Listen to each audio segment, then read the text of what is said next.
신명기 29장 22절에서 29절 말씀입니다.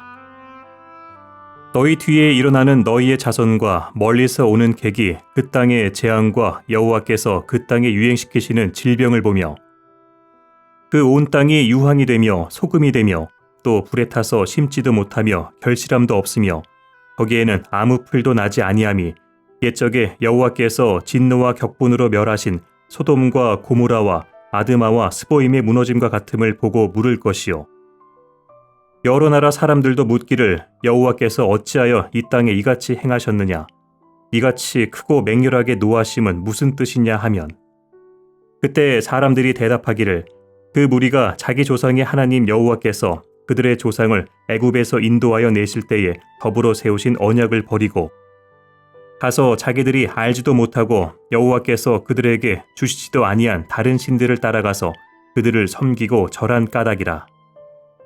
이러므로 여호와께서 이 땅에 진노하사 이 책에 기록된 모든 저주대로 재앙을 내리시고 여호와께서 또 진노와 격분과 크게 통한하심으로 그들을 이 땅에서 뽑아내사 다른 나라에 내던지심이 오늘과 같다 하리라.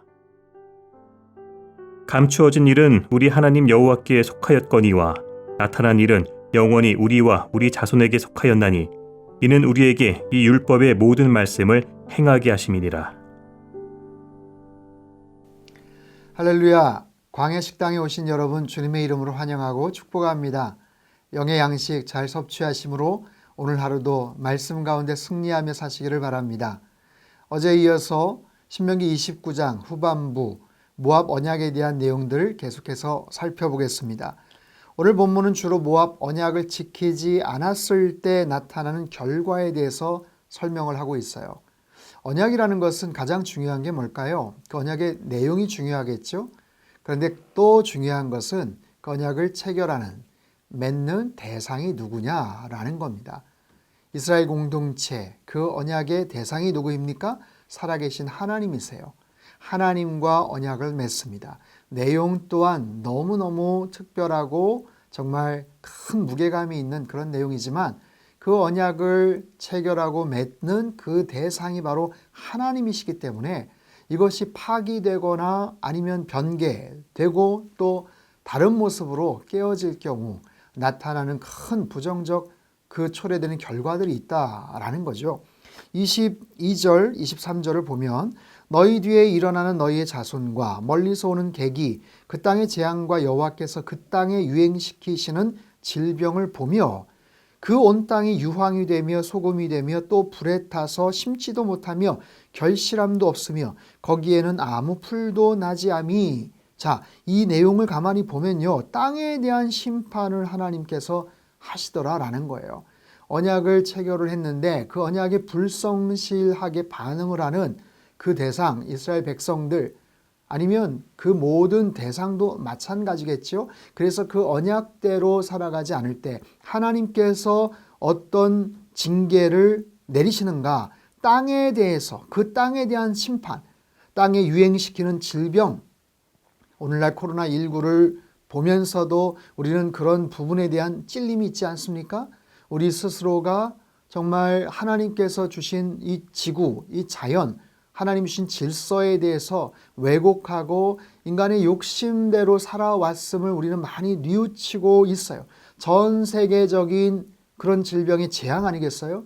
하나님을 멀리 떠났던 온 세계의 모든 나라의 어떤 민족, 문화, 어떤 무신론이나 다원주의나 동성애나 정말 하나님께서 싫어하시는, 하나님께서 배격하시는, 하나님께서 하지 말라고 금하셨던 그런 상황들, 그런 문화들, 그런 움직임들, 그런 무브먼트, 운동들이 얼마나 지금 광범위하게 펼쳐져 나가는지 모르겠어요.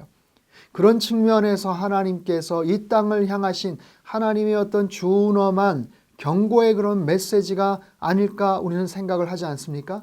하나님께서 자, 그런 모습으로 그 땅에 벌을 내리시는 것들이 23절 후반부에요. 옛적에 여호와께서 진노와 격분으로 멸하신 소돔과 고모라와 아드마와 스보임의 무너짐과 같음을 보고 물을 것이요.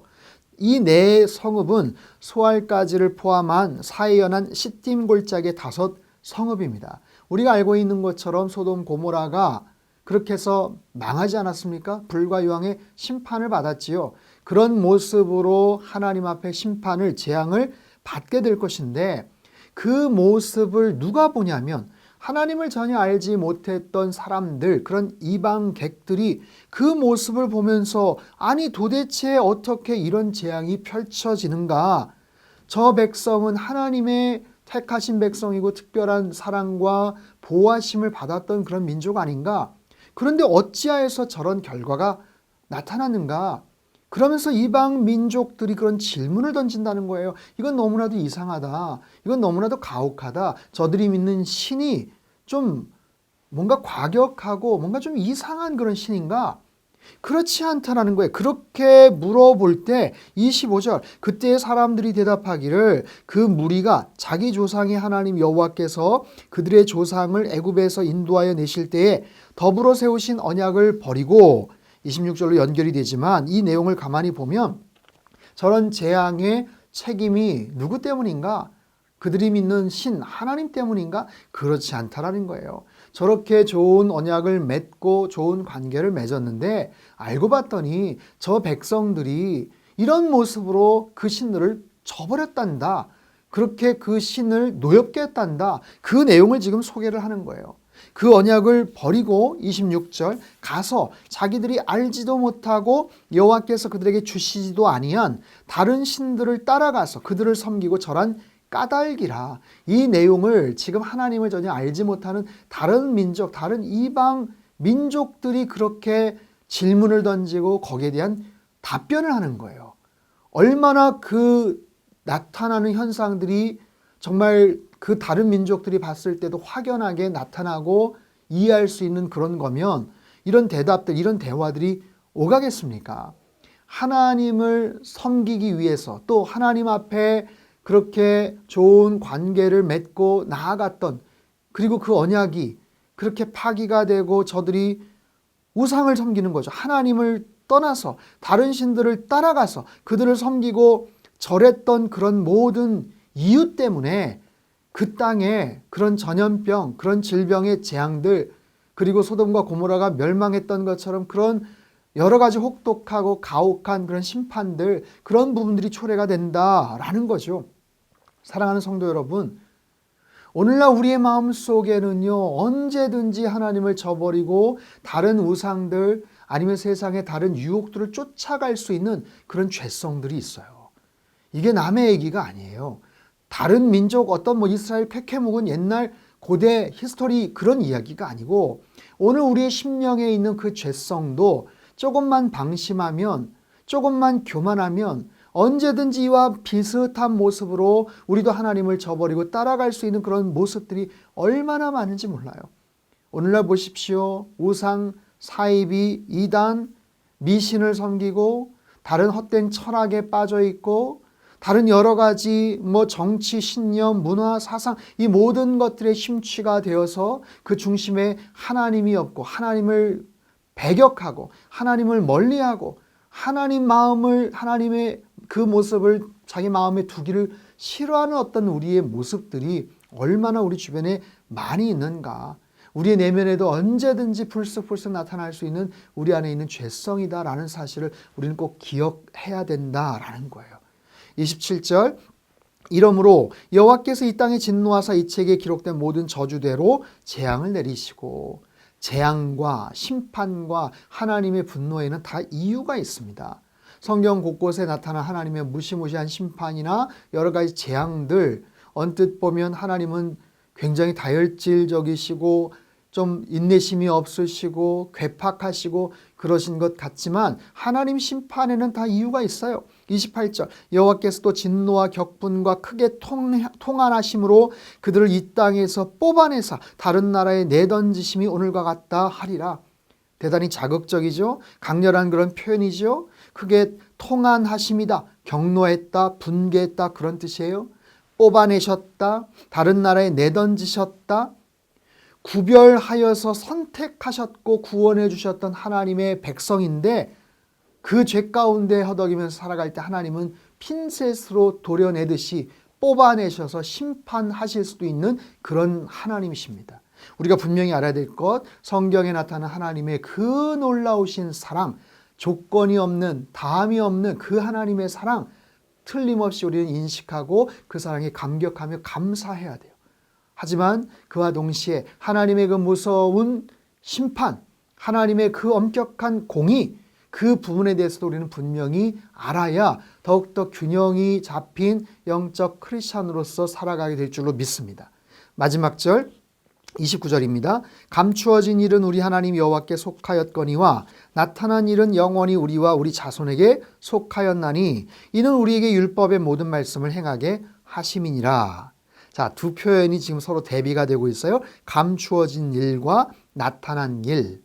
감추어진 일은 하나님께 속했다. 하지만 나타난 일은 우리와 우리 자손에게 속했다. 감추어진 일, 이것은 하나님이 감추신 일들. 이것은 뭐냐면 우리가 알 수 없는 하나님의 신비, 하나님의 섭리, 하나님의 어떤 비밀, 이 모든 부분들은 우리의 영역이 아니에요. 그러나 하나님께서 밝혀주신 것이 있어요. 계시된 하나님의 비밀들, 복음의 놀라운 소식들, 그것을 우린 진리 안에서 하나씩 하나씩 깨달아 가지요. 일정한 범위 안에서 그 하나님이 가르쳐 주신 진리들을 깨닫게 되는 거예요. 사도 바울을 통해서 고린도전서 13장에도 그런 말씀을 하지 않습니까? 지금은 거울을 보는 것 같이 희미하나 장차 그때는 얼굴과 얼굴을 보는 것 같이 될 것이다. 지금은 부분적으로 보지만 그때는 온전히 보게 될 것이다.